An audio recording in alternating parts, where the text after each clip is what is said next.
Bonjour à tous. Alors aujourd'hui je vais vous présenter une vidéo un peu particulière parce qu'il s'agit tout simplement d'une petite erreur d'inattention apparemment de la caissière qui a comptabilisé les marchandises en fait.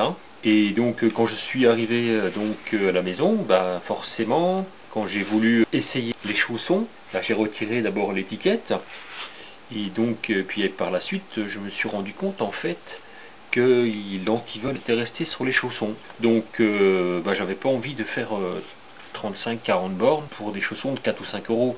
Donc je me suis dit comment ça marche.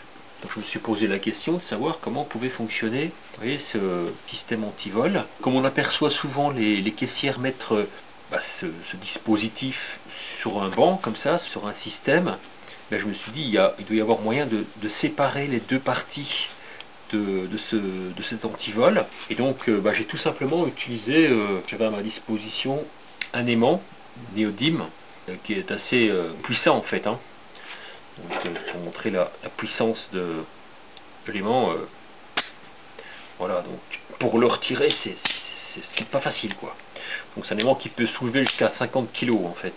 Voilà, donc je me suis dit peut-être que c'est juste un dispositif magnétique qui doit probablement entraîner des pièces mobiles et qui doit empêcher cette partie-là d'être retirée. Parce qu'on voit, elle est plus ou moins mobile, mais on ne peut pas l'enlever. En tout cas, sans risquer d'endommager la paire de chaussons. Donc j'ai eu l'idée tout simplement de positionner, donc au départ j'ai positionné, donc comme on voit les caissières mettre souvent les produits comme ça, dès qu'on prend des vêtements, ils les mettent comme ça sur le tapis roulant, là, sur un dispositif, et puis elles arrivent à enlever la pièce. Donc je me suis dit, c'est peut-être tout simplement magnétique.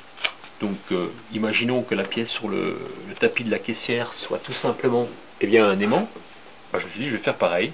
Donc j'ai mis, hop, voilà, j'ai mis l'appareil j'ai mis le boîtier sur l'aimant. Et donc forcément, voilà, on a la pièce qui est défaite en deux. Donc tout simplement, c'est tout simplement une aiguille qui est emprisonnée dans ce dispositif. Il est même attiré. Mais comme il y a un système de blocage, de serrage qui doit se faire par des roulements ou je sais pas quoi, ou des pièces qui doivent bouger, qui sont attirées, parce qu'on sent, on entend quand on effectue un mouvement. Voilà, on entend qu'il y a des pièces mobiles là-dedans. Donc automatiquement, j'imagine qu'il y a simplement un système avec des petites billes, il y a un petit ressort, et puis peut-être des pièces métalliques qui sont entraînées en position basse dans le dispositif, ce qui fait que quand on met l'aiguille à l'intérieur, automatiquement ça effectue une forme de serrage. Et dès qu'on met un contre-aimant un peu plus puissant de l'autre côté, ça débloque, ça déverrouille le système magnétique et on peut donc à ce moment-là facilement enlever l'aiguille.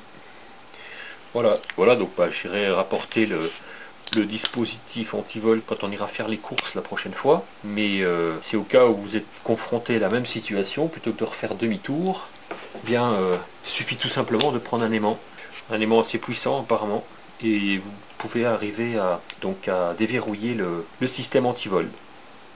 Voilà, j'espère que cette petite vidéo vous aura été utile, au cas où vous êtes confronté à la même situation que moi, et je vous dis donc très bientôt pour de prochaines vidéos.